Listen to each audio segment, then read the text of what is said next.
vocês aqui mais uma vez. Está anunciando que a gravação começou. É um prazer estar aqui com os irmãos mais uma vez. Nós vamos começar, então, a nossa conversa sobre interpretação bíblica. Na última aula, nós falamos sobre duas escolas.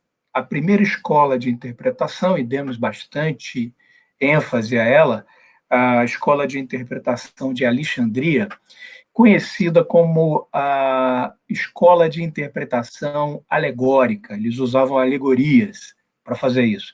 A gente vai voltar ainda a esse assunto aqui nesta noite, para a gente relembrar mais ou menos os conceitos, aquele pessoal que não estava aqui com a gente, para a gente entender o que exatamente é a interpretação alegórica.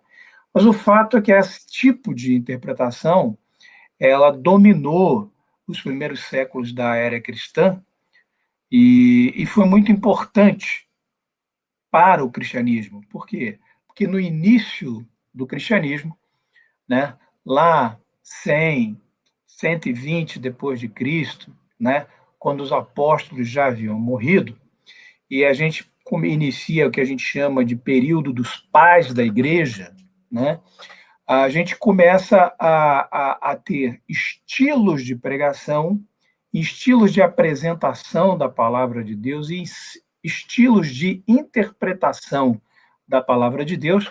E o grande objetivo, o grande desafio naquela época era o seguinte: como é que eu demonstro que o Antigo Testamento aponta para o Novo Testamento? Como é que o Novo Testamento explica o Antigo Testamento? Como é que Jesus, a figura dele, né, toda a ideia de redenção, ela já estava contida no Antigo Testamento e depois foi confirmada no Novo Testamento. Então, esse era o objetivo da escola de Alexandria, e essa escola que a gente chamou de escola alegórica. Evidentemente, como eu mostrei para você na semana passada, houve muitos exageros nessas alegorias. O que são alegorias? Alegorias é você transformar um texto num sentido figurado.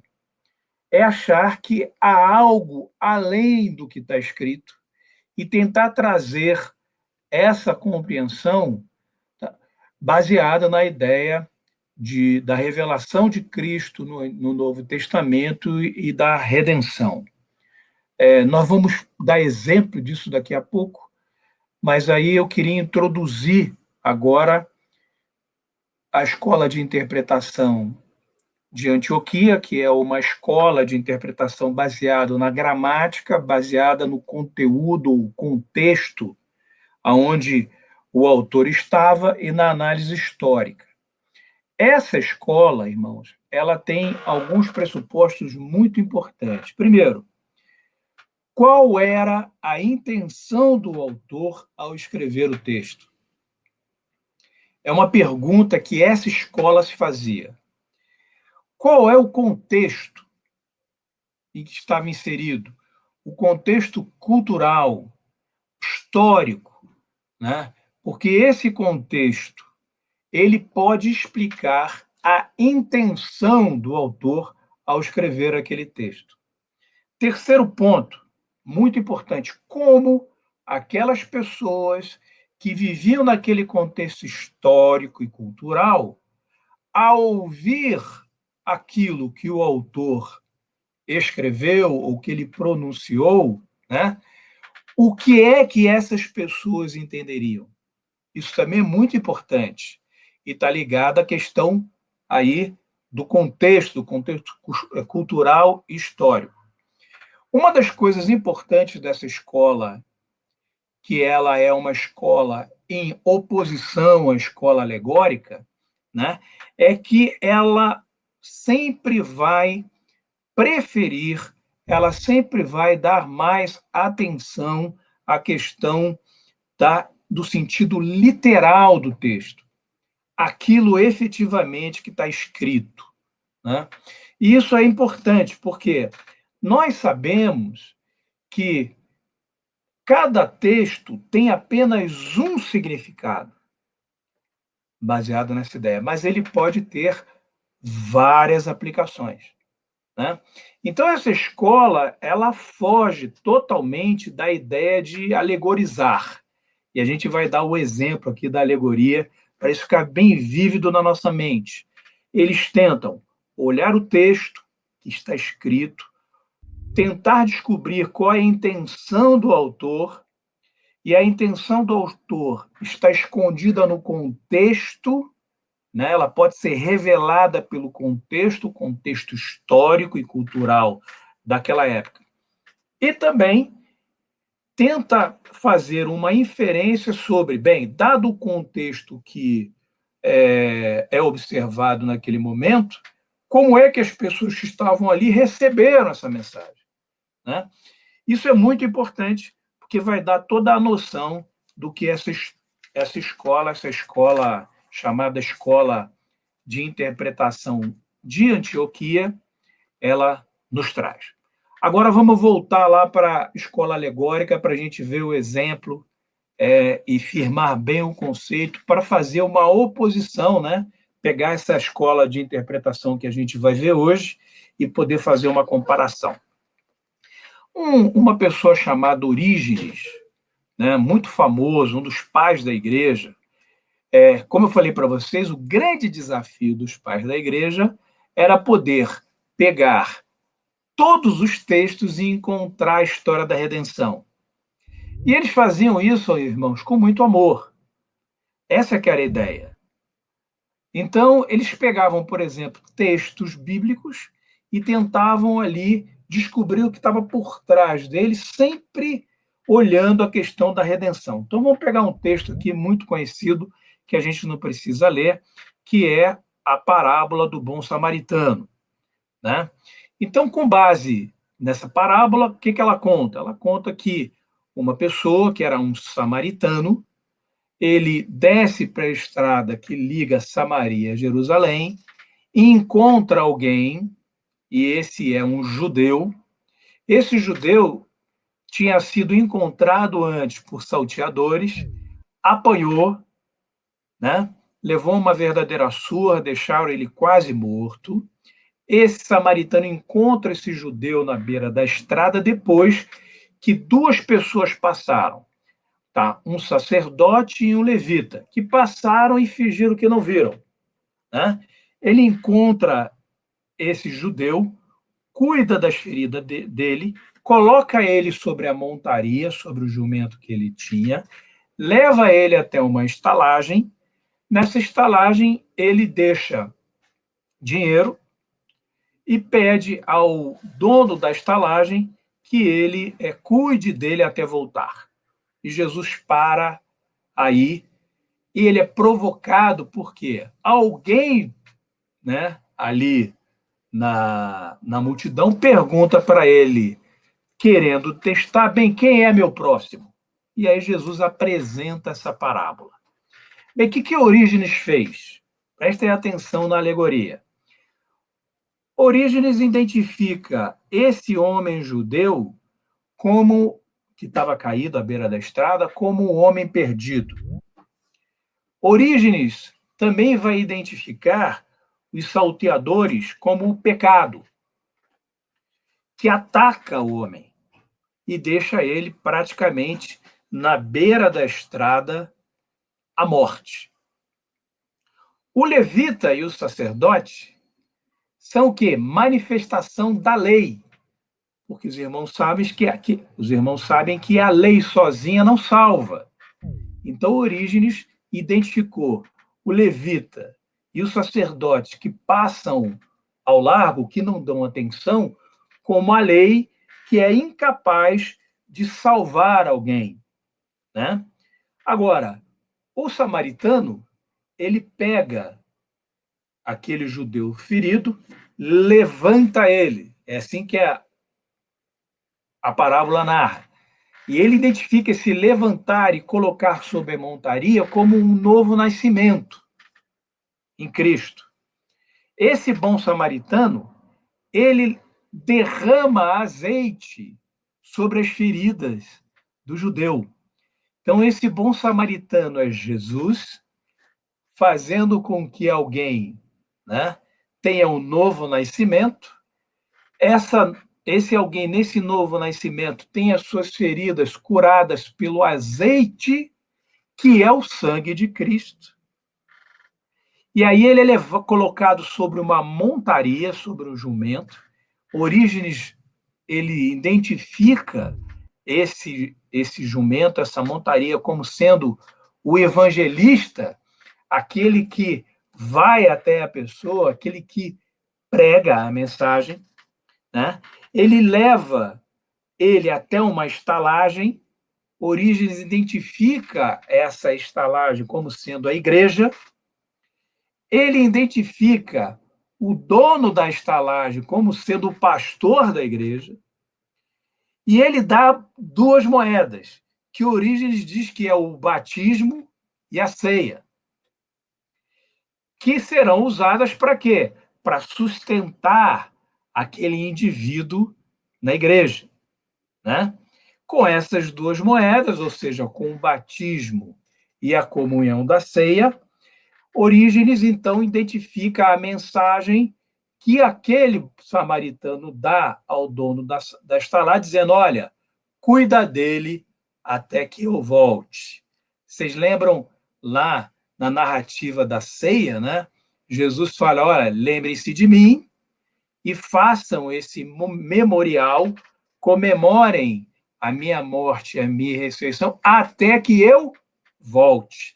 Então, Orígenes cria uma alegoria em torno da parábola do bom samaritano, identificando vários personagens com um plano de redenção de Deus. A minha pergunta aos irmãos é: isso estava escrito? Não. Mas Orígenes, interpretando aquele texto de forma alegórica, aponta para a redenção, né, que é Jesus, e faz um sermão alegórico totalmente espiritualizado, em que cada personagem representa, né, ou um personagem ou uma situação da redenção de Cristo, né?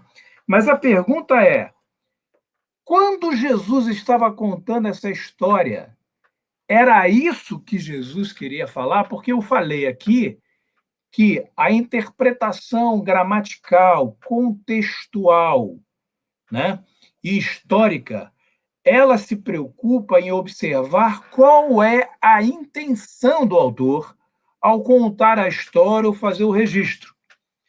Então, essa história de Orígenes, olhando para a parábola do bom samaritano, não tem erro nenhum.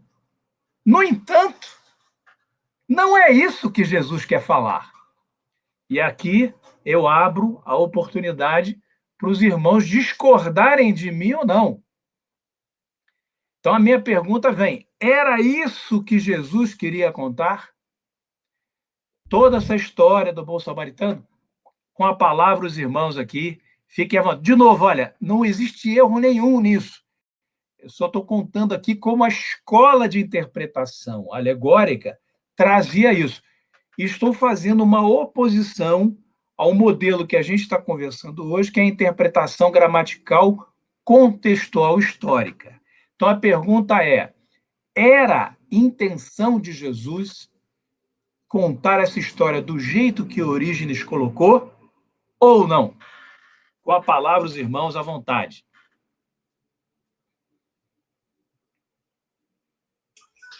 Os irmãos sintam-se à vontade, né, a falar. O que o irmão Verde colocou é esse método de utilização alegórica, esse sentido de encontrar no texto um algo oculto, um algo que está escondido e atribuir um personagem ou atribuir um algo a ele, é correto? Aí ele está perguntando, Jesus quis dizer isso? É porque eu acho, irmão Verde, que teve alguns irmãos que caíram e outros entraram agora, como Felipe Amância, a esposa dele. Aí talvez eles não tenham ouvido a questão da alegorização da parábola do bom samaritano, como Orígenes falou, atribuindo significado a cada coisa, né? Ao Eu posso, cavalo. Eu posso voltar, não tem problema nenhum, a gente tem todo o tempo do mundo aqui. Primeiro, o judeu que descia é o homem perdido. Salteadores, o pecado, que ataca esse homem perdido. O pecado destrói a vida do homem e deixa ele na beira da estrada. Né? O levita e os sacerdotes que passaram ao longo é a lei, porque a lei ela não consegue salvar ninguém. Então ela passa ao largo. Mas aí veio o bom samaritano. Quem é o bom samaritano? Jesus. Ele aplica azeite nas feridas, ou seja, o sangue dele, né, nos cura. De quê? De todo pecado. Aí Jesus vai, que é o bom samaritano, levanta o ferido e coloca sobre a montaria.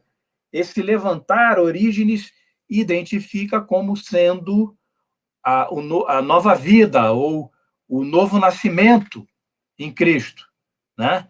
E a montaria é o evangelista, que carrega, né, ele até a igreja. O evangelista prega o evangelho e carrega ele até a igreja. Agora, ele leva até a igreja, porque a igreja é a estalagem, segundo Orígenes.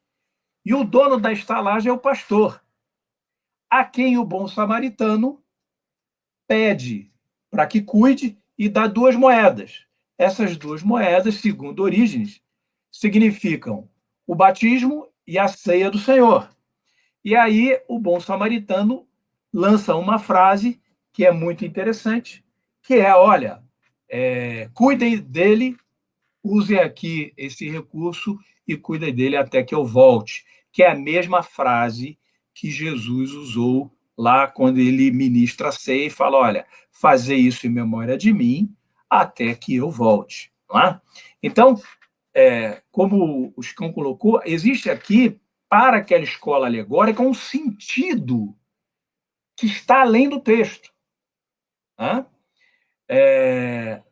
Mas eu disse que a escola de interpretação, que é gramatical, que vai olhar a gramática, o texto, e contextual histórica, ela coloca ênfase na intenção do autor. Então, a pergunta que eu fiz, recobrando, era de fato intenção de Jesus que nós entendêssemos o plano de redenção, de acordo com o Orígenes colocou aqui, ou ele tinha uma outra intenção, ou seja, o ensinamento dele para esta parábola era outro.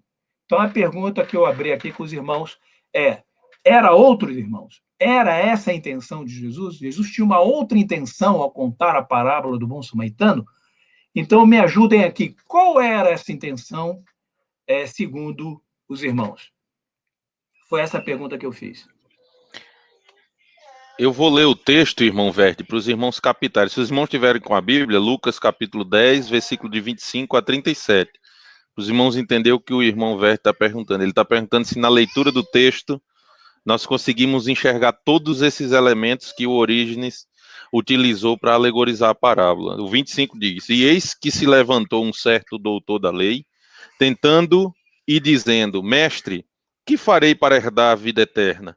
E ele lhe disse, que está escrito na lei? Como leis? E respondendo ele, disse, amarás ao Senhor teu Deus de todo o teu coração, e de toda a tua alma, e de todas as tuas forças, e de todo o teu entendimento, e ao teu próximo como a ti mesmo.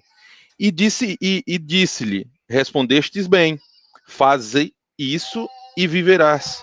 Ele, porém, querendo justificar-se a si mesmo, disse a Jesus, e quem é o meu próximo?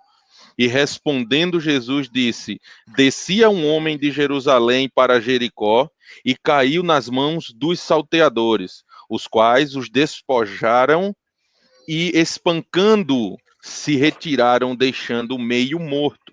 E ocasionalmente descia pelo mesmo caminho certo sacerdote, e vendo-o passou de largo. E de igual modo também um levita, chegando àquele lugar e vendo-o passou de largo. Mas um samaritano que ia de viagem chegou ao pé dele e vendo-o moveu-se de íntima compaixão e aproximando-se atou-lhe as feridas, aplicando-lhes azeite e vinho. e, pondo-o sobre a cavalgadura, levou-o para uma estalagem e cuidou dele. E partindo ao outro dia, tirou 2 dinheiros e deu-os ao hospedeiro e disse-lhe: cuida dele, e tudo o que demais gastares eu tu pagarei quando voltar. Qual, pois, destes 3 te parece que foi o próximo daquele que caiu nas mãos dos salteadores? E ele disse: o que usou de misericórdia para com ele. Disse, pois, Jesus: vai e faze da mesma maneira. Os irmãos compreenderam?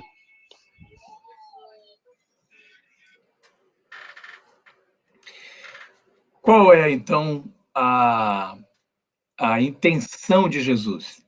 Bem, primeiro, a gente tem que entender o contexto. Samaritanos e judeus brigavam. Os samaritanos viviam no norte de Israel, é aquela turma descendente de Jeroboão. Jeroboão, quando os reinos se separaram, ele criou um reino lá em cima, e lá, para não permitir que ninguém viesse para Jerusalém ao templo adorar, ele criou altares lá e deuses lá no Reino do Norte, para impedir com que as pessoas viessem para o sul, para o templo em Jerusalém, para fazer adoração. Esse é um aspecto. O segundo aspecto é quando a Síria invadiu o Reino do Norte, a Síria trouxe um monte de gente, porque a estratégia de invasão da Síria era um povo muito violento. Primeiro matava quase todo mundo e depois trazia gente de outros lugares para se misturar ao pessoal da terra. Então, os judeus do sul, do Reino do Sul, de Judá, consideravam os samaritanos uma mistura de gente, né? Embora tivesse gente lá em cima, estou falando lá em cima, Reino do Norte, né? Que adorassem a Deus com sinceridade de coração. Lembre que Jesus, gente, está na Galiléia, bem lá no norte, tá? Mas para vir a Jerusalém, ele passava por Samaria, né? Então, isso é interessante, porque para o judeu, samaritano nunca seria o próximo dele.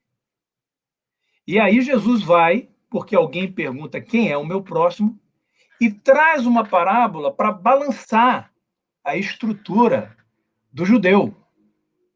Por quê? Porque o judeu não considerava o samaritano alguém que poderia ter valor. E olha, foi o samaritano que ajudou o judeu caindo na estrada, né? Tanto é que a pergunta vem no final. A primeira pergunta do fariseu foi: quem é o meu próximo? Aí Jesus devolve a pergunta: qual destes você acha que foi o próximo da pessoa que estava caída lá? E o cara respondeu: aquele que o ajudou. Você vê que ele nem fala que foi o samaritano, né? Ele fala: foi aquele que ajudou. Então, a intenção de Jesus não era contar o plano de redenção, como Orígenes, na sua interpretação alegórica, colocou lá nos primórdios da igreja. Não. A intenção de Jesus era confrontar o coração dos fariseus e dos mestres da lei, né, que faziam a acepção de pessoas, né, que usavam dessa questão de discriminação com relação ao pessoal de Samaria. E Jesus vem: olha, o próximo é aquele que ajuda. O próximo, de fato, é aquele que está próximo. O próximo é, de fato, aquele que está presente na sua necessidade, independente de quem ele seja. Dependente da cor, da condição social, se é rico ou pobre, né? Se é crente, se não é crente. O que importa é que este Deus separou para estar próximo a você no seu momento de aflição. Este é o sentido, irmãos, desta parábola, né? Não é o sentido de Orígenes, que Orígenes colocou com toda a alegoria que ele colocou lá. Agora, tem alguma coisa errada na alegoria de Orígenes? Não. Ele está contando o plano de redenção. Na semana passada, um dos alunos colocou aqui o texto, como exemplo, o texto em que Abraão vai sacrificar Isaac. E ele trouxe aqui, o nosso irmão, um exemplo de alegoria que é, olha, o cordeiro que substitui Isaac naquele sacrifício é Jesus. E o arbusto que prendeu aquele cordeiro, né, é a cruz. Percebam que essa narrativa que se encontra em Gênesis, né, essa é uma interpretação, pasme, irmão, que vem lá do começo do cristianismo, lá 120 depois de Cristo. É uma interpretação alegórica desse texto em que Isaac é levado ao sacrifício. Quando o narrador está colocando esse texto para a gente, era a intenção dele dizer que o arbusto que prendia o cordeiro que substituiu Isaac era a cruz de Cristo? Essa é a pergunta que a gente deve fazer. De fato, não. Né? E se a gente for olhar a questão do time, então quer dizer que o cordeiro devia morrer no arbusto e não ser tirado do arbusto, colocado em cima do altar e ser sacrificado em nome de Isaac. Então, não era a intenção do autor, ao narrar, fazer essa narrativa de Gênesis, tá, sobre o sacrifício de Isaac, mostrar, né, a presença da cruz no arbusto. Isso foi uma interpretação alegórica. Mas isso faz mal? É a pergunta que a gente pode fazer. Olha, não faz mal, mas não está escrito. E cuidado quando você constrói uma interpretação alegórica, porque você pode ir além daquilo que está escrito, criando significados que o autor não queria. Então, hoje, por exemplo, às vezes nós somos tomados pela indignação, vemos alguma coisa na internet e a gente resolve comentar. E você vai lá e comenta aquele assunto, indignado. Aí alguém lê o que você colocou e interpreta de um jeito completamente diferente. E aí você fica indignado porque aquela pessoa interpretou de um jeito que não era a sua intenção. É a mesma coisa que a gente tem aqui, irmãos. A intenção do autor é o objetivo desta interpretação ou dessa escola de interpretação, que é a escola de interpretação contextual, gramática, que ela vai olhar o que está escrito, e histórica. Né? Então, fiz questão de colocar isso para vocês como sendo efetivamente essa oposição, né? Aquilo que efetivamente a gente está falando aqui em função dessa nossa contraposição entre a escola alegórica e a escola de interpretação contextual, gramática histórica. Então, quais são as regras básicas, né, que a gente deve ter em mente quando a gente vai ao livro santo para interpretar a Bíblia?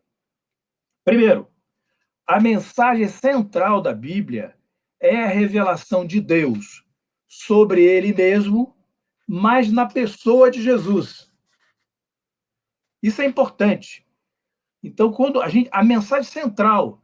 Aí você vai me perguntar, Verde, isso estava lá em Gênesis? Estava. Percebam que esse texto de Abraão com Isaac, a substituição, né, o cordeiro que tira o pecado do mundo, estava ali. Então, a história de redenção está ali.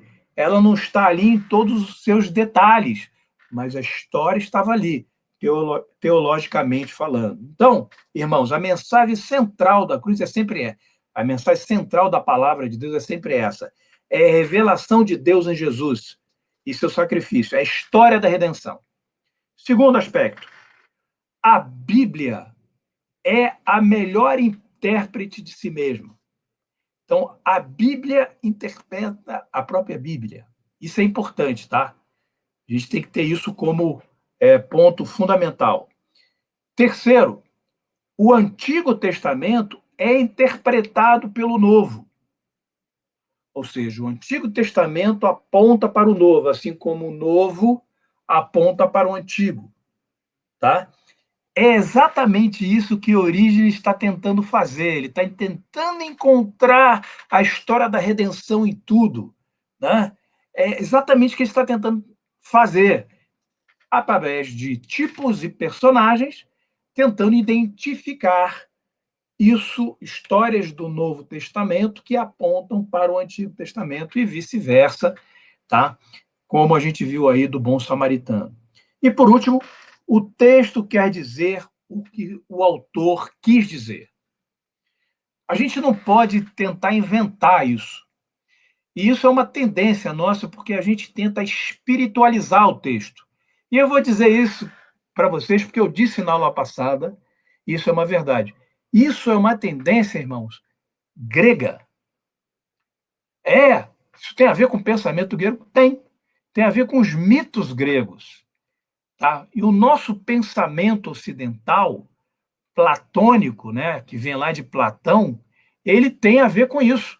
A gente pega textos bíblicos, cria mitos em torno deles, assim como Platão fez em suas alegorias, lá, ainda muito antes das narrativas bíblicas existirem.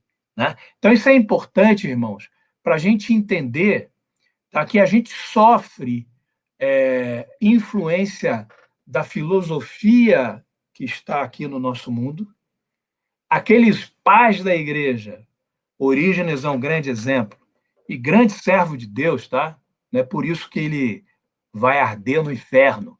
Pelo contrário, Orígenes veio e trouxe essa interpretação porque os pais da igreja, eles manifestavam também o amor pelas almas. E tudo o que eles queriam era criar uma interpretação que explicasse, né, o Antigo Testamento. E é por isso que eles trazem todas essas explicações. Não é que esteja errado, mas a revelação de Deus, irmãos, ela é progressiva, ela vai acontecendo ao longo da história. Deus revela a si mesmo a nós, revela através da história, revela através do seu Filho Jesus, e tudo isso hoje consta da onde? Da sua palavra. Né? É por isso que lá em Hebreus, capítulo 1, verso 1, né, a gente encontra, e eu convido os irmãos para lerem aqui, o que é muito importante. É por isso que Hebreus fala o seguinte, olha, antigamente, verso 1, capítulo 1, verso 1, antigamente Deus falou de muitas vezes e de muitas formas. Ele falou aos pais, né? Ele falou pelos profetas, mas nesses últimos dias nos falou pelo Filho, a quem constituiu o herdeiro de todas as coisas, pelo qual também fez o universo. Filho que é o resplendor da glória de Deus e a expressão exata do seu ser. Ser sustentando todas as coisas pela sua palavra poderosa. Depois de ter feito a purificação de pecados, assentou-se à direita da majestade nas alturas, tendo se tornado tão superior aos anjos, quanto herdou o mais excelente nome do que eles. Então, a revelação de Deus está na redenção, na história de Jesus, que é o Deus conosco, o Emanuel. E Deus veio falando, ele veio falando pelos pais, os patriarcas, né?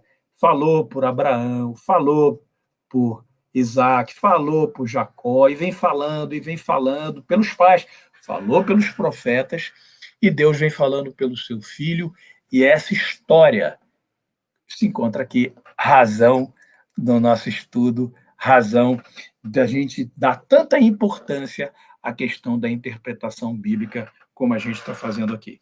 Legal? Então, dentro dessa perspectiva, olhando a questão do que a intenção do autor é importante, né? Eu vou fazer aqui alguns paralelos que é importante. Mas, Verde, uma pergunta que poderia surgir. Verde, o Novo Testamento, lá em João capítulo 9, por exemplo, fala que, poxa, Jesus é a porta. Aliás, capítulo 10. Jesus é a porta. Isso não é uma alegoria? Eu falei, não, isso não é alegoria. Isso é uma metáfora. Porque aí que está a questão da gramática. É por isso que o método ele é gramático. Depois eu vou mostrar para vocês por que ele é contextual histórico. Então, a gramática, irmãos, ela é importante aqui. Porta, nesse contexto, não é uma alegoria. Como é que eu testo, Verde, se é alegoria ou não? Ué, se a Bíblia diz que ele é a porta, não, Jesus não é a porta, ele não é essa porta aqui, ó. Ou seja, a linguagem que está sendo usada tem um significado diferente que tem a ver com o quê? Com a nossa língua, com uma figura de linguagem chamada metáfora. Ele está dizendo que ele é a porta porque todo mundo tem que passar por ele. Então, isso não é uma alegoria. Portanto, irmãos, a questão da gramática, conhecer figuras de linguagem, ela é importante nesse método que a gente vai começar a ver aqui, que é o método gramático contextual histórico. Não é? E isso é importante. Esse método encerra a ideia de que o sentido natural, aquilo que está escrito, é muito importante e a gente precisa cair em cima dele, assim como o contexto. Então, o contexto ele marca essa ideia de como é que a gente precisa abordar o texto bíblico. Então, eu quero desafiar os irmãos a olhar aqui agora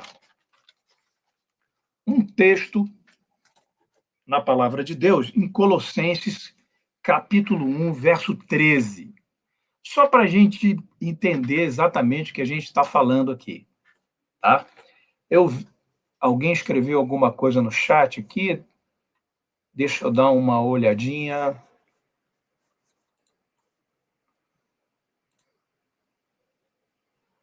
Podem anotar. Ok. Beleza. Vou deixar aberto aqui o chat. Se tiver alguma coisa, a gente volta. Então, Colossenses, irmãos, capítulo 1, verso 13. Algum irmão pode ler aí? Pode abrir o microfone e ler para mim, por favor. Colossenses, capítulo 1, verso 13.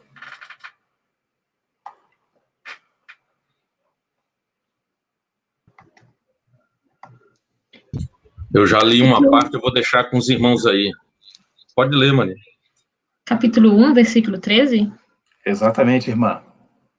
O qual nos tirou da potestade das trevas e nos transportou para o reino do Filho do seu amor.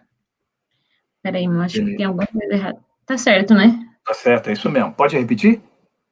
O qual nos tirou da potestade das trevas e nos transportou para o reino do Filho do seu amor. Beleza. Alguém pode me explicar essa passagem? Tentar explicar? Para a gente explicar do ponto de vista gramatical, né? Olhando o texto, a gente tem que tentar descobrir aqui quem é o sujeito dessa frase, porque o sujeito, a gente sabe, é aquele que pratica a ação. Né?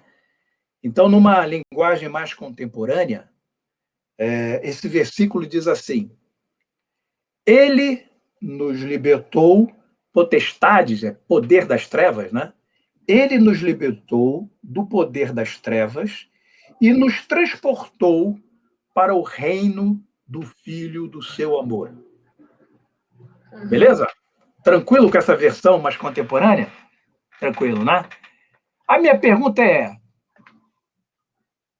quem nos libertou? O Pai, Deus. Mariana disse Deus. Isso, o Pai. O Pai. Isso. E aí, ele perfeito. Ele nos libertou e nos tirou do poder das trevas e nos transportou para algum lugar, né? Para o reino do Filho do seu amor. Isso. É isso, né? Então, olha só, nessa frase, o que eu consigo concluir? Primeiro, ele é Deus. Deus Pai, como disse a nossa irmã Mariana. Agora, aqui tem dois verbos. Na minha versão, ele nos libertou. Verbo libertar, todo mundo sabe o que é. Ele está no passado. Libertou. O passado, na nossa língua, quer dizer que é algo que está feito e está feito. Não tem como voltar. Então, ele já libertou. Não adianta, aqui não tem dúvida sobre se ele vai libertar ou não. Ele libertou. Passado, ato feito, concluído. Não tem como voltar. Segundo verbo, transportou. Mesma coisa, está no passado. É um verbo que está no passado, que diz, ele transportou para onde? Para o reino do Filho do seu amor. Olha, Deus nos tirou do poder das trevas e entregou a gente a Jesus, que é o quê? O cara do reino amado, o reino do Filho do seu amor. Tá? Então, nessa frase, a gente tira sujeito, a gente sabe que Jesus está aqui, mas ele fala filho, a gente tira conclusões sobre os verbos, a gente sabe que o verbo está no passado, e na nossa língua portuguesa, a gente sabe que amou, transportou, libertou a mesma coisa. É por isso que João 3,16 diz, porque Deus amou o mundo de uma tal maneira. Ele amou, gente, ele amou, não tem jeito. Ele não vai deixar de amar. Né? Então, por isso que há uma ênfase na questão gramatical que é importante para a gente entender o que está sendo escrito. Então, quando a gente ouve lá, porque Deus amou o mundo de tal maneira, ele amou, é um fato determinado. Deus não pode voltar atrás, ele amou. Né? E ele amou de tal maneira, isso é um advérbio de modo. O jeito que ele amou, a intensidade, de tal maneira que fez o quê? Deu, de novo, passado. Deu o quê? Seu filho unigênito. E ele tinha um objetivo para isso, para que todo aquele que nele cresce não pereça, mas tenha o quê? Vida eterna. Perceba que a gramática é importante para a gente entender o que está escrito. Imagina o que está escrito no original. Se a gente pudesse estudar a língua original, o grego, né, o que está escrito lá. Então, é muito importante no português a gente olhar várias versões. Então, você tem uma versão, uma tradução, e aqui vem um testemunho meu aqui daquilo que eu ouço de vários biblistas linguísticos, né? Que as traduções que a gente tem no Brasil são muito boas. Todas elas muito boas. E olha, hoje você compra uma Bíblia por R$6, R$5 aqui em São Paulo, né? Bíblia sem ser capa dura, você compra e você pode ler Bíblia na linguagem de hoje, que é uma linguagem que aproxima mais ao português falado nas ruas, né? Mas você pode ler essa versão, você pode ler uma Almeida corrigida, né? Você pode ler uma Almeida atualizada, revista. Você pode ler, como a minha aqui, uma Nova Almeida atualizada, né? Tem uma linguagem um pouco mais... É a mesma Almeida, só que ela tem uma linguagem mais coloquial, preservando os diálogos de Jesus naquilo que ele quis dizer, mas encontrando uma nova forma de dizer, você tem a NVI. Então, é muito importante, por exemplo, quando a gente lê isso, procurar outras traduções. Elas nos ajudam a compreender melhor os textos.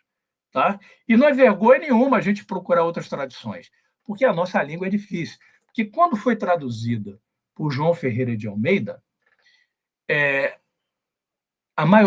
quando a gente traz da língua original para a nossa língua portuguesa, sobretudo no Antigo Testamento, vem tudo na segunda pessoa do plural, vós.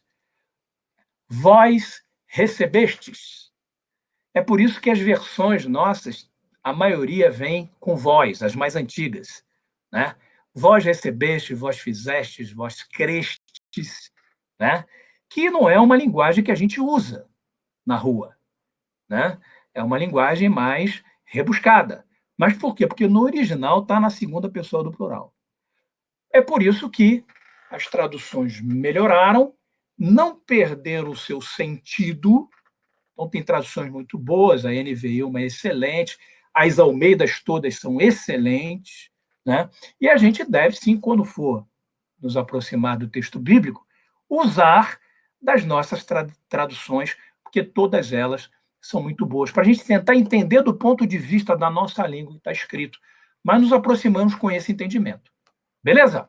Legal. Agora, eu queria fazer um desafio aqui para a gente poder entender o que é, então, esse método de interpretação baseado na ideia gramatical, na ideia contextual histórica.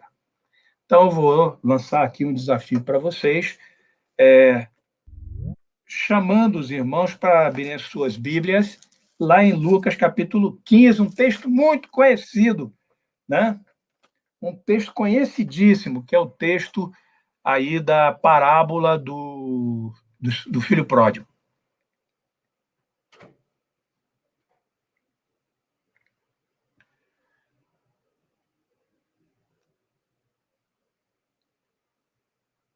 Deixe as suas Bíblias abertas, nós vamos ler esse texto.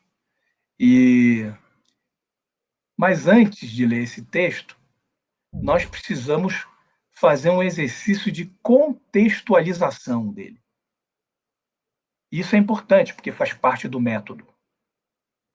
Então, vamos lá. Eu preciso saber, quando eu leio um texto desse, como é que eram as relações familiares naquela época, como as heranças passavam de pais para filhos. Então, existia um entendimento disso naquela época e como isso funcionava. Porque eu quero entender exatamente o que Jesus está dizendo quando ele diz que um filho mais novo vai até o pai, né, e fala: pai, me dá a parte da minha herança.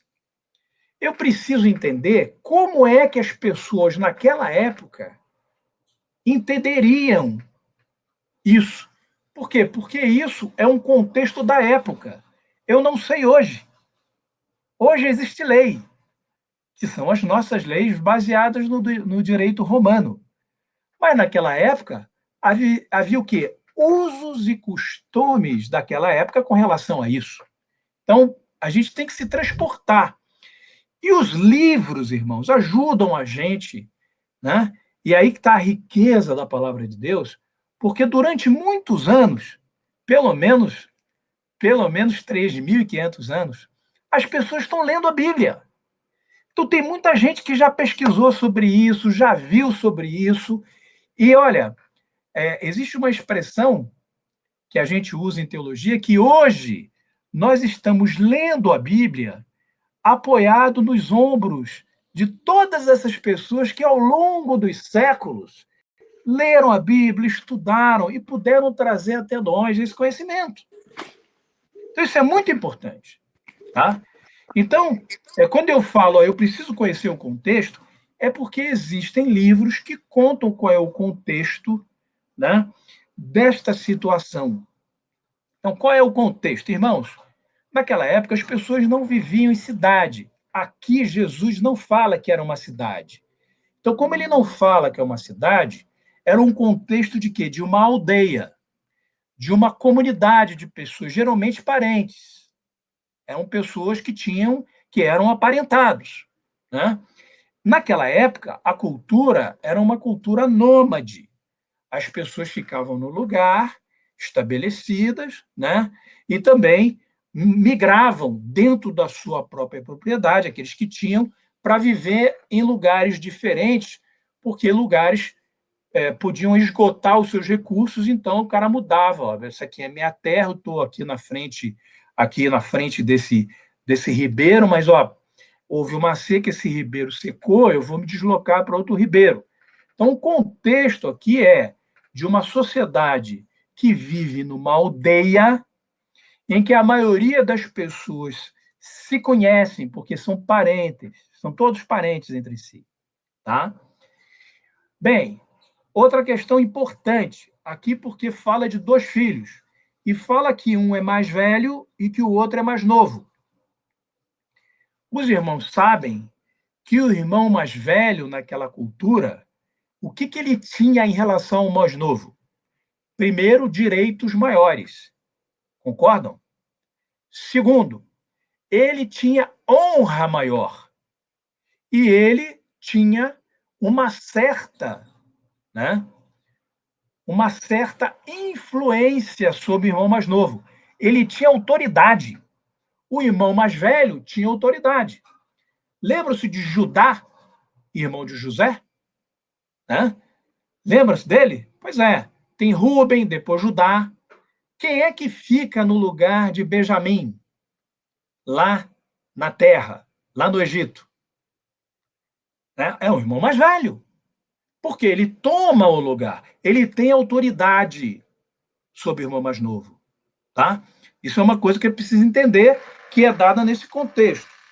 Agora, vocês imaginam o irmão mais novo, aqui, chega para o pai e fala assim, pai, o negócio é o seguinte, eu quero a minha parte, vou embora. Naquele contexto, irmãos, era o equivalente a dizer, pai, eu quero que você morra. Pai, isso não serve para nada. Daqui, o que eu quero, o que eu preciso. Então, virar para o pai num contexto daquele, é dizer, pai, eu não preciso de você. Pai, se você tivesse morto, seria melhor. Era assim que as pessoas naquela época, que Jesus está contando essa história, depois a gente vai falar para quem ele estava contando, tá? Iriam entender esse contexto. E isso, como é que é dado, Verdi? Já expliquei. Tem livros que contam essa história, toda essa interpretação, né? A gente está fazendo sobre os ombros de pais da igreja, gente que já estudou sobre isso, etc, etc. Então, irmãos, é muito importante o contexto, porque o contexto vai nos mostrar a intenção de Jesus quando ele conta essa história. Beleza com relação ao contexto da história? Agora vamos para a narrativa de Jesus. Ele faz o seguinte, ó, lá no verso 1 do capítulo 15. Aproximando-se Jesus de todos os publicanos e pecadores aproximavam-se de Jesus todos os publicanos e pecadores para o ouvir. Os fariseus e os escribas murmuravam dizendo, este recebe pecadores e come com eles. Então Jesus lhe contou esta parábola. Então vamos lá. Contexto, hein? Para quem Jesus estava contando essa parábola? Publicanos e pecadores, fariseus. Aliás, é interessante porque Jesus aceitou almoçar na casa de alguém. Essa narrativa a gente vê em Mateus, quando Mateus é chamado por Jesus, né, o chamado de Levi, e ele convida Jesus para comer na casa dele. Os fariseus, olha, esse cara aí fica comendo com publicanos e fariseus. Vocês sabem que publicanos eram considerados ladrões, porque eles eram responsáveis por recolher o imposto para Roma, e eles eram considerados pelos judeus verdadeiros traidores da pátria. Além de que alguns deles, e esse texto, essa verdade nos é revelada por Zaqueu, porque Zaqueu metia a mão, cobrava mais, tanto é que quando se converte, ele fala, vou devolver, né? Então, o publicano, ele era considerado um traidor e ladrão. E Jesus estava na casa de um publicano, irmãos. Né? E é nesse contexto que ele fala assim, olha, eu não vim para os sãos, eu vim para aqueles que estão doentes. O Filho do Homem não veio para que sejam salvos, ele vem para aqueles que são pecadores. Então, é esse contexto aqui. Os fariseus estão, metendo chicote em Jesus, dizendo, você está aí comendo com pecadores. Né?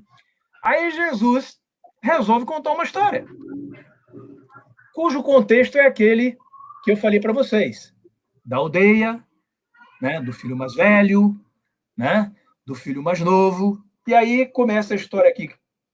Qual de vocês é o homem que, possuindo 100 ovelhas e perdendo uma delas, não deixa no deserto as 99 e vai em busca da que se perdeu até encontrá-la. E quando a encontra, põe-na sobre os ombros, cheio de alegria. E indo para casa, reúne os amigos e vizinhos, dizendo-lhes: alegre-se comigo, porque já achei a minha ovelha perdida. Digo-lhes a vocês que assim haverá mais alegria no céu por um pecador que se arrepende do que 99 justos que não necessitam de arrependimento. Jesus, então, conta a história da ovelha perdida. Quero fazer uma pergunta para vocês. Alguns de vocês devem ter gatos, devem ter cachorros aí, animais. O animal, quando se perde, ele sabe que se perde? Sabe? O animal, quando está longe do seu dono e perdido, ele sabe que está perdido. Ele não sabe por que está perdido, mas ele sente falta do seu dono. Então, aqui, Jesus olha para aquela turma lá, de fariseus, e faz uma primeira parábola. E nessa primeira parábola, que vai culminar lá com o filho pródigo, ele está falando aqui de uma situação específica, ele está falando da ovelha perdida.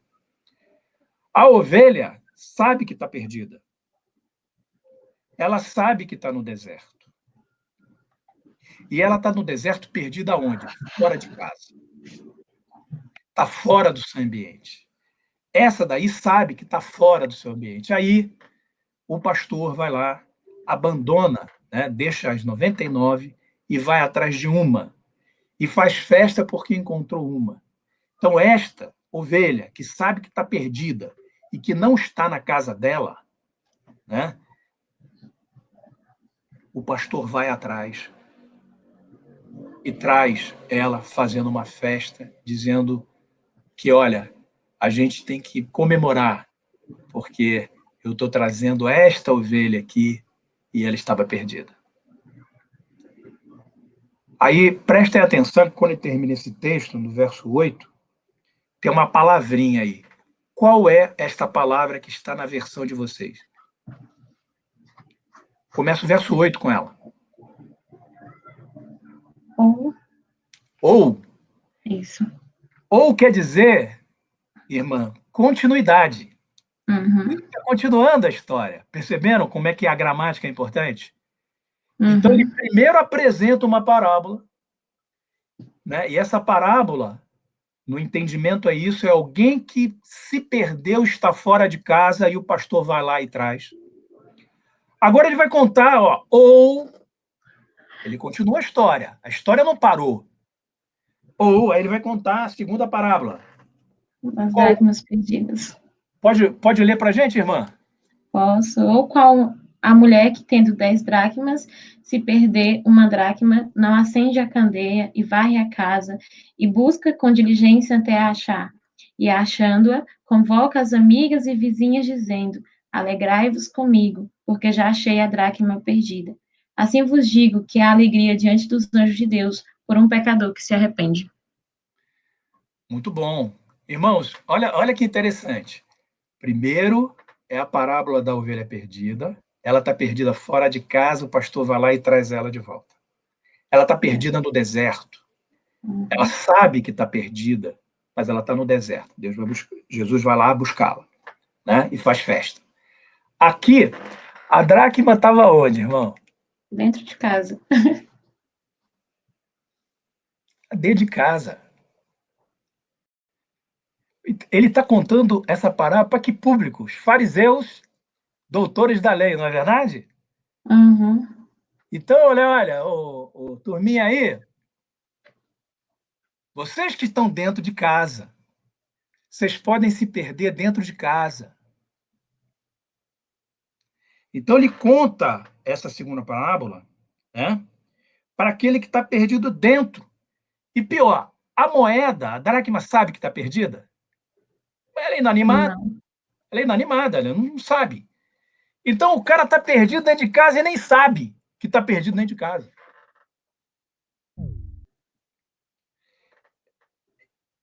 Isso é importante, irmãos. Por quê? Para a gente entender o que ele quer dizer. Porque tem gente, como os fariseus, que podem estar perdidos dentro de casa. Agora, tem pecador que está longe, é igual ovelha perdida, que o pastor vai até lá, ele deixa as 99 que estão dentro de casa, protegidas por ele, e vai atrás, né, daquela ovelha. Da onde, Verde, você tirou isso? Do significado do texto. É o que o texto está dizendo. Não tem nada além daquilo que o texto está dizendo. Né? E percebam que ele faz isso em cadeia. A turma está chicoteando ele, dizendo, criticando e tal. Ele, olha, qual de vocês? Aí conta a parábola da ovelha perdida. Agora, ele está dando um outro cenário. Agora nós vamos para o cenário verdadeiro, porque como é que começa o verso 11, irmã? E disse. Opa! Na minha versão está assim, Jesus continuou. E disse, ou seja, ele coloca 3 parábolas em sequência para dar uma lição ao público que está identificado lá no verso 1. Então a gente precisa entender isso para saber qual era a intenção de Jesus. Se a gente, quando lê, não percebe isso, eu só vou ler da dracma perdida. Legal a gente entender qual é a dracma perdida, mas está arriscado você não entender o contexto. É por isso que eu estou falando que o contexto é importante. Tá? Bem, aí vem a parábola do filho pobre. Então, Jesus disse e Jesus continuou. Né? Pode ler, irmã, para a gente? Posso?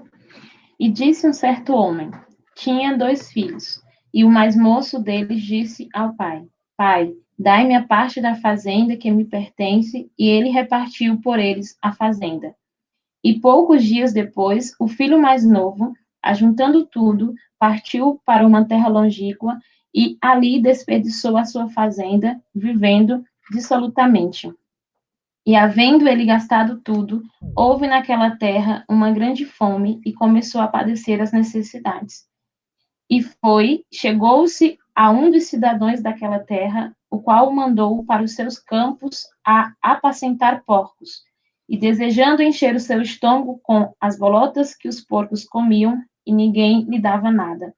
E caindo em si, disse: Quantos trabalhadores de meu pai têm abundância de pão, e eu aqui pereço de fome.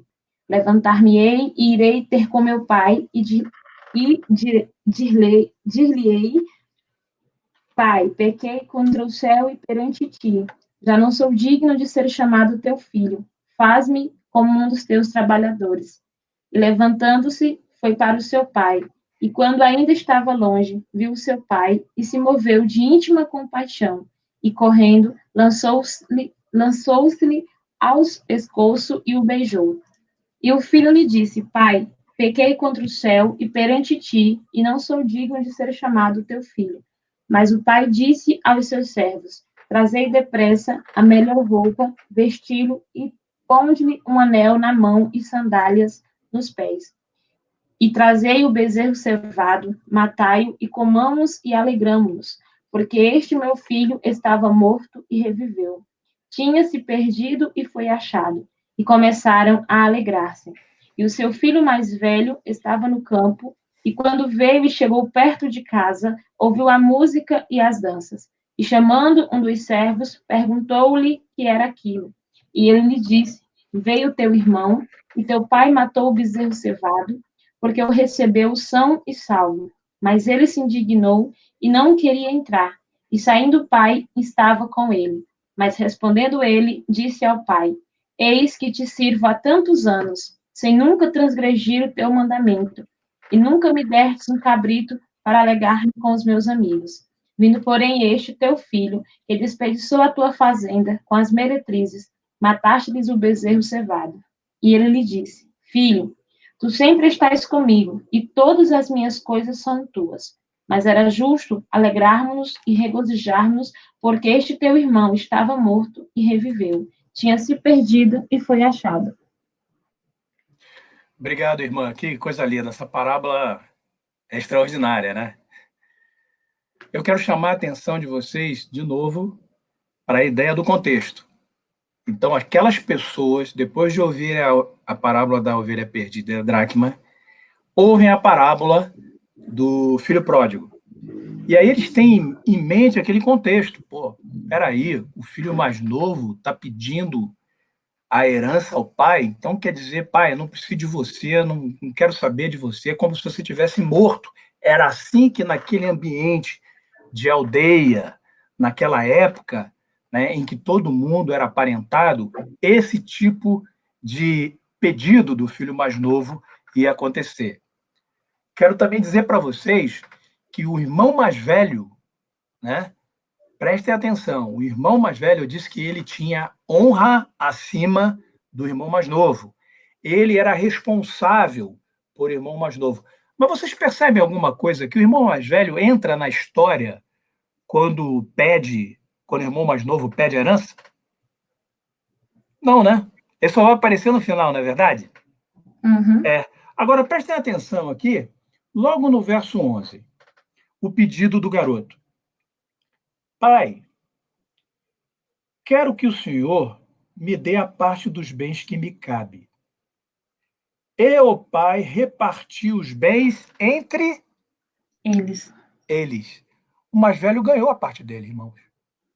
Uhum. Mas não falou nada.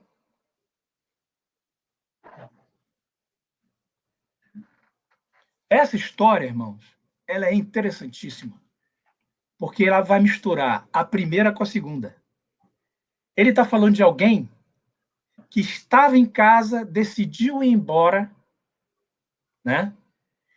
Tinha tudo e perdeu tudo lá fora. Era alguém que estava perdido e estava fora.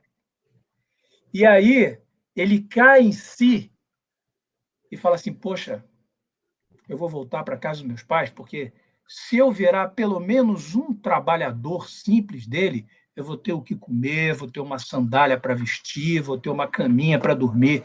Olha, eu vou me levantar e vou ter com meu pai.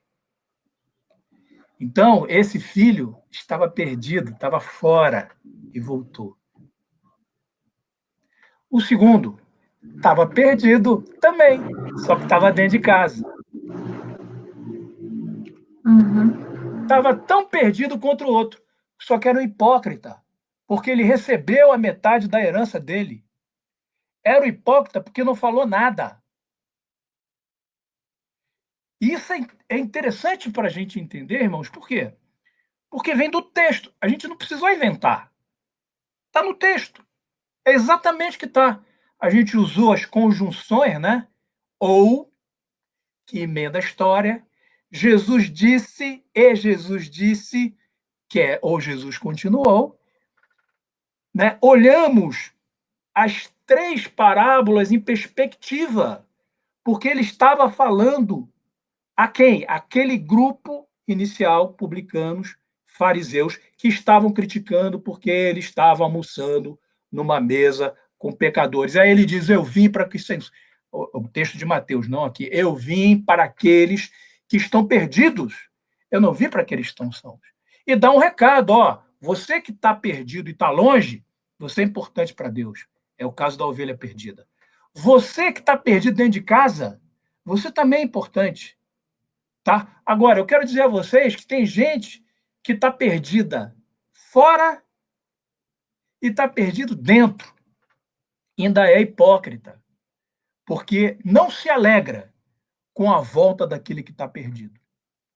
É por isso que a parábola não termina. Parece que, não, parece que ele corta a parábola. Sabe por quê? É para que aquela bomba que ele soltou, que é a história, entrasse, né? É como se batesse, caísse, é um piano, né? Aquele desenho que a gente vê, o piano caindo em cima do personagem. Parece que cai um piano em cima deles, irmãos. Então, é por isso que a interpretação, essa escola de interpretação, a interpretação que é gramatical, contextual e histórica, ela ganhou, né? grande relevância, porque a gente começou a aprender a ler a palavra de Deus, né?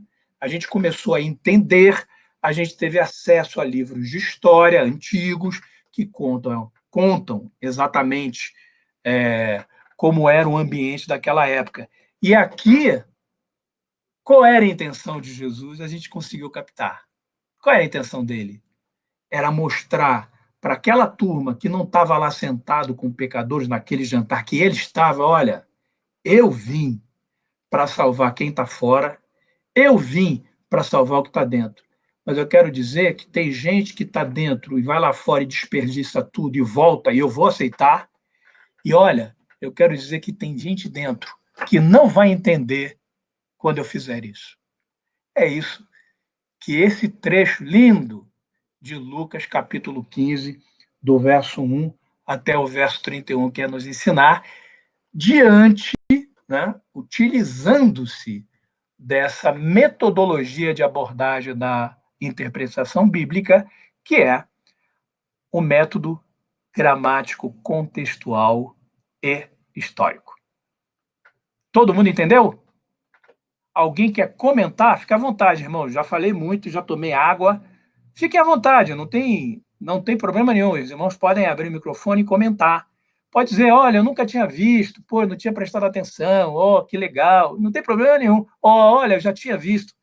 Irmãos, agora aqui é para a gente conversar, depois eu tenho um dever de casa para vocês, no outro texto, para vocês estudarem, para ver se vocês entenderam, e aí na outra oportunidade a gente vê. Mas eu gostaria muito que vocês manifestassem aí, Oxa, o que vocês acharam, se é legal a gente ir por esse caminho de interpretação, o que a gente pode fazer. Fica à vontade, viu, irmãos?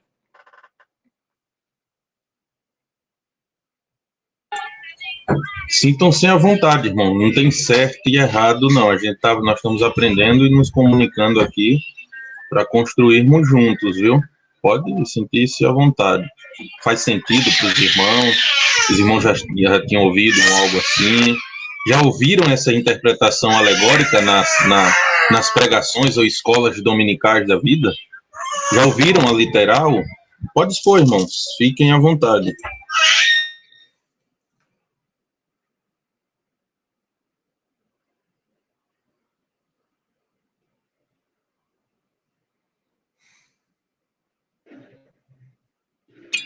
Mariano, na escola dominical você já utilizou o método alegórico para trazer algum texto? Ou você utiliza o método literal? Em partes, os dois, né? E eu ia falar, você tá sentindo que eu ia falar, né? Eu tô aqui me segurando para evitar falar, porque vão dizer, você ainda fala muito, né? Mas, quando eu estava explicando, eu vivi esse momento, né? Como muitas pessoas vivem, porque quando eu voltei para a igreja, é como se eu visse essa história, né? Saí lá e desperdicei tudo que o pai tinha me dado, e quando voltei, e essa situação, você falando aqui, e eu me lembrando de toda a minha trajetória, né? E hoje eu aprendi de uma forma bem, que realmente eu nunca tinha parado para estudar esse texto, dessa forma e dessa maneira, que me trouxe tanta vida, assim, porque eu fui relembrar de, meu Deus, isso aconteceu comigo dessa forma, né? E é muito lindo, realmente, irmãos, eu estou emocionada, porque eu vi a palavra de Deus aí se cumprindo na minha vida, e isso realmente é verdade, né? E sobre essa questão que fala, na questão dos que se perdem dentro de casa, a minha opinião sobre isso é que, infelizmente, né, mas é bíblico, a Bíblia fala que nos últimos tempos muitos apostatarão da fé, né, a fé de muitos se esfriaria, e, infelizmente, hoje a gente não vê, né, mas, assim, devido realmente às pessoas terem isso para si, né, acharem que pelo fato de estar sempre ali na igreja, se sente pessoas que têm mais, eu tenho mais direito do que aquele que saiu, e não é assim, porque para Deus não existe acepção de pessoas, né, eu acho que o que vale é um coração contrito e arrependido, então não importa se você está com 10 anos ou se você está com um dia, o importante é a sua forma de se entregar a Ele, a forma como você se entrega. E isso é o que é mais importante. E quando fala dessa questão da volta, dessa crítica, é incrível quanto a palavra que a gente sabe, a Bíblia fala que ela se renova a cada dia, né? E isso foi escrito há tantos anos atrás e hoje a gente vê isso acontecendo constantemente nos nossos dias, né? Sobre essa questão das críticas, porque eu lembro que quando eu voltei para a igreja, eu sofri muito, assim, da forma como tudo isso para a glória de Deus, lógico, irmãos, mas quando eu voltei, porque quando eu estava no mundo, e antes de voltar, Deus falou comigo, Deus mostrava para mim a situação em que eu me encontrava e Deus falava para mim, é isso que você quer para você? Eu tenho tantas coisas maravilhosas e é isso que você quer? Então, eu reconheci ali o que Deus tinha me dado e o que eu estava fazendo. E quando eu voltei para a igreja, eu decidi viver aquilo, né? E eu vi muitas pessoas, porque geralmente fazem isso, né? O pastor só quer dar oportunidade para essa irmã, por que só essa irmã faz isso? E não é assim, eu acho que se a gente se unir para fazermos o que nós estamos aqui para fazer, existiria, sim, uma grande diferença e muitas almas seriam alcançadas, assim como nós também fomos. Só isso, irmão, falar mais não que eu falo muito, hein? Amém. Mais algum irmão? Mais algum irmão deseja? Obrigado, viu, Mariana, pelo testemunho aí, pela contextualização, né? É o que nós falamos. Porque o importante disso tudo que o irmão Verde está trazendo é como é que eu olho para o texto. Eu olho para o texto, eu capto ele, eu capto a minha ideia lá, eu entendo o que o autor está querendo dizer, porque nós não podemos esquecer. Primeiramente, nós temos que entender o que a Bíblia nos diz. Não é o que eu quero que a Bíblia diga. Então, assim, nós olhamos para ela, ela diz ali, mas nós não ficamos só nisso. Nós precisamos contextualizar. Como é que eu trago isso para a igreja de hoje? Como é que isso funciona na igreja? Como é que isso funciona como aconselhamento, como padrão de vida cristã, como prática cristã, não é? Então, isso é importante ser observado. Mas muito boa a aula e exposição do irmão Verde. Eu tenho o privilégio de sempre estar ouvindo ele, né? Quase que sempre a gente está ali. Muito bom. Pode falar, Maria. Assim, rapidinho, mas porque eu acho que na realidade essa questão de parábola, meu pensamento, eu acredito que Jesus, ele optou por falar conosco. Irmã, se vocês verem que eu tenho um jeito de falar diferente, é porque eu sou nordestina também, viu? A gente fala meio diferente. Eu traduzo, Mariana, fique em paz. Aí, todos nós, aqui a maioria é nordestina, acho que só tem a irmã Fabiana e o Felipe, que é lá de Cuiabá, e o irmão Verde, que é carioca. É igual o Fábio também, pode se expressar à vontade. Eu falo assim, que quando Jesus ele utiliza parábolas, eu entendo, pelo menos eu falo de mim, por que ele utilizou muitas parábolas? Para nos dar esse desejo de buscar mais. Porque se a gente for ler, se a gente for, primeira vez, pega aqui e lê, se você não parar para buscar, entender, como você falou, de forma, porquê daquela palavra, porquê aquele contexto, a gente não consegue compreender. Então, eu acho que uma das maiores intenções, eu creio, na minha opinião, foi dessa, a gente buscar o profundo, porque, por exemplo, eu já tinha, assim, ouvido a parábola do filho pródigo, outras pessoas falando, mas quando a gente para analisar a história da forma como a gente fez hoje, nossa, isso abre uma noção de pensamentos e de entendimentos que a gente não tinha antes, né? E que passa a ter. Inclusive, faço parte de um grupo de academia de pregadores, e eu tinha um curso sobre isso, interpretação bíblica, eu ainda não tinha feito, só que quando eu estava aqui agora, vendo essa aula, eu já fui lá rapidinho, eu vou começar a aula hoje, porque é muito bom isso, viu, irmão? E o importante você falou um ponto interessante, porque assim, um exemplo, a parábola do joio, ele fala, mas as pessoas não entendem. Lá na frente ele vai explicar o porquê. Por conta de quê? De uma curiosidade dos discípulos. Isso é interessante. Mais algum irmão deseja compartilhar algo? A gente já está partindo aí para o final do encontro. Se os irmãos quiserem liberar a câmera, eu não sei, eu acho como é que foi que o Davi conseguiu tirar o print, hein? O Davi é mágico, viu? Eu sei, é aqui.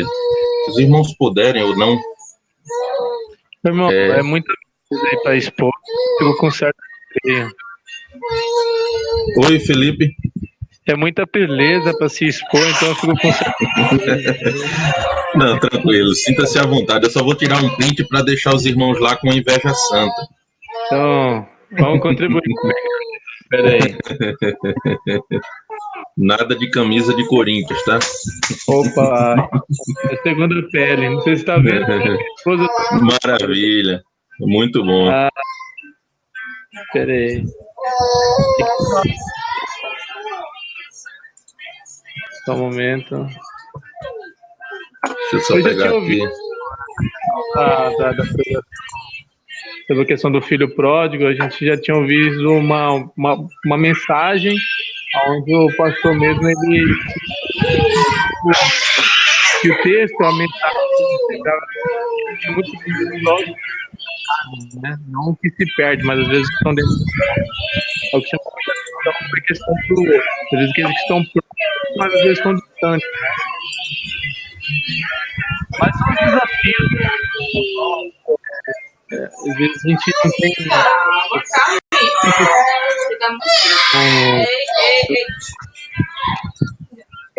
alguns estudos bíblicos, alguma interpretação, eu sempre peço muito a Deus. Hoje eu tenho aquela prática, eu tenho estudo. Inclusive, quando quiserem estudar sobre a questão do Efésios 5, eu acho que vai agregar muito para a família. O irmão Verde tem uma exposição muito boa com relação a isso. Acho que depois você não vai querer ter o mesmo pensamento, tá? Eu sei que no final nós vamos sofrer, mas a questão do ler e reler, sim, de Cristo falando ao coração, não de uma forma egoísta, né? No sentido, às vezes, você a determinado momento está enfrentando situação e lê aquilo ali. Então, como eu ouço muitos relatos das pessoas, você lê a Bíblia? Lê. Como é que você lê a Bíblia? Eu falo, Deus, dá uma palavra e abre a Bíblia em algum livro aleatório e acha ali que aquilo ali, aquele momento ali, Deus está falando. Às vezes, pela misericórdia de Deus, pode ser, né? Mas, às vezes, num estudo mais aprofundado, é muito interessante essa questão, né? Porque, assim, eu vou falar como um certo, de uma forma leiga, posso dizer, eu não tenho muito conhecimento nessa questão gramatical, né? Alguns termos alegóricos foi citado. Eu peguei um pouquinho já do meio em diante. Então, assim, o conhecimento ele é sempre bem-vindo, né? E o conhecimento ele é libertador. Acredito que venha a agregar muito, né? E aberto para aprender e aprender mesmo, para não... Eu tenho muito receio de, às vezes, estar querendo ensinar alguma coisa, falar algo, e às vezes a gente está ensinando, falando uma coisa que é totalmente contrária àquilo que o texto bíblico quer dizer realmente, né? Às vezes até também para se precaver de tais ensinos que às vezes é feito, e às vezes tem pregador falando uma coisa, só que a Bíblia está querendo dizer outra, e aí ele acaba levando muitos para os erros, né, para o caminho errado. Mas também, a gente está para pregar e vamos aprender muito.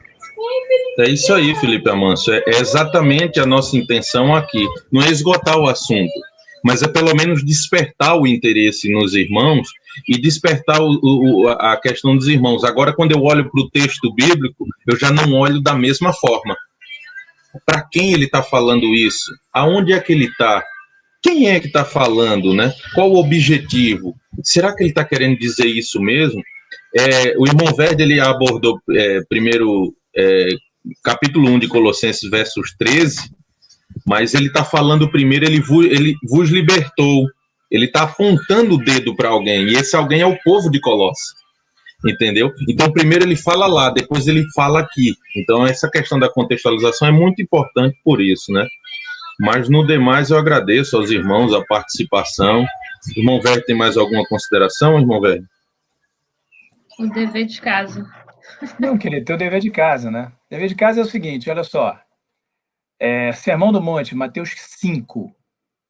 Então, é ler do Mateus, do capítulo 5 ao capítulo 7, e tirem daí aonde é que Jesus conclui o Sermão do Monte. Que lição que ele dá? Ele dá, vocês vão perceber que tem um momento que ele vai fechar. Qual é essa lição que ele nos dá? Tá bom? Qual a lição que ele nos dá do Sermão do Monte? Isso? Isso. Só que você tem que ler do 5 até o 7. Não, por incrível que pareça, irmão, eu estou fazendo um cronograma leitura bíblica e eu estou justamente lendo o sermão. Maravilha. Eu vou ter que voltar de novo, porque eu já estava no 7. Eu vou ter que voltar de novo para o 5, é ótimo. Tá, mas aí tenta buscar a conclusão. Ele conclui o Sermão do Monte. Né? Aliás, o livro de Mateus ele tem 5 blocos de ensino. O Sermão do Monte é o primeiro. Então, ele conclui lá. Então, há uma... aí você tem que prestar atenção no que ele está dizendo. Peraí, ele está concluindo aqui. Tá bom? E aí, na próxima aula, a gente conversa. Maravilha. Muito obrigado, Fábio. Dão chegou aí depois aí. Feliz em revê-lo. Felipe, a esposa dele, de conhecer. O Felipe a gente fala quase que sempre. Obrigado, Mariana. E obrigado, irmão Verde, por mais uma aula aí, abençoado aí em sua exposição. E a gente vai aproveitando o irmão Verde e a sua disponibilidade, viu, irmão? Eu digo a ele que eu sou só o coadjuvante. Vai falando, a gente vai só auxiliando os irmãos. Mas que Deus continue nos dando graça, né? Nos dando a oportunidade desses encontros, dessas falas. Às vezes outros irmãos querem participar, mas por conta que a vida é bem corrida, os horários não batem isso e aquilo, tem outras atividades, mas a gente vai entendendo isso e vamos seguindo até o final. Que Deus nos conceda força e graça para que nós consiga ter os outros encontros e assim vir trazendo aos irmãos uma elucidação melhor e uma forma diferente de observar o texto. Vamos orar para agradecer ao Senhor? Senhor Deus e eterno Pai, graças te damos por mais uma oportunidade, por mais um encontro, Senhor. Que isso venha florescer, Senhor Deus, que essas sementes venham florescer em nossos corações, que nós venhamos dar fruto, Senhor Deus, que isso aqui não venha parar por aqui, mas que cada um dos que aqui aprenderam sobre esse assunto, Senhor Deus, que venha multiplicá-lo, Senhor Deus, tanto em si, em forma de conhecimento, como de divisão de conhecimento, Senhor. Abençoa cada um daqueles que não puderam estar aqui, toca em seus corações, dá oportunidade, Senhor Deus, dá força, dá ânimo, para que possam estar aqui. Guarda cada um de nós, Senhor Deus, pois vivemos em um contexto muito complexo, Senhor Deus, e só Tua mão, só Tua graça, Senhor Deus, pode nos salvar, pode nos preservar, pode nos guiar e nos orientar, Senhor Deus, diante de tão terrível cenário. Sê conosco, Pai, e te agradecemos em nome do Senhor Jesus. Amém. Obrigado, meus irmãos. Deus continue abençoando cada um dos irmãos. Eu vou falar com você. Queria falar, irmã? Felipe tinha paz do Senhor. Amém, pode falar. Na verdade, eu estava aqui pensando, ou no privado, ou aqui mesmo, que o irmão Verde, ou o irmão Francisco, eu gostaria de orientações de como estudar de forma correta a palavra de Deus. Como nós estamos vendo muitas coisas novas e que para mim é muito novo, eu tenho muito interesse de fazer um estudo mais aprofundado referente à Bíblia. E se vocês estão me ouvindo? Sim, estou ouvindo bem. Ok, que sai para mim. Eu gostaria de fazer um estudo aprofundado, mas eu tenho dificuldades porque eu não tenho, assim, orientações, nem eu nem o Felipe, para isso. E muitas vezes nós evangelizamos pessoas e nós temos esse receio de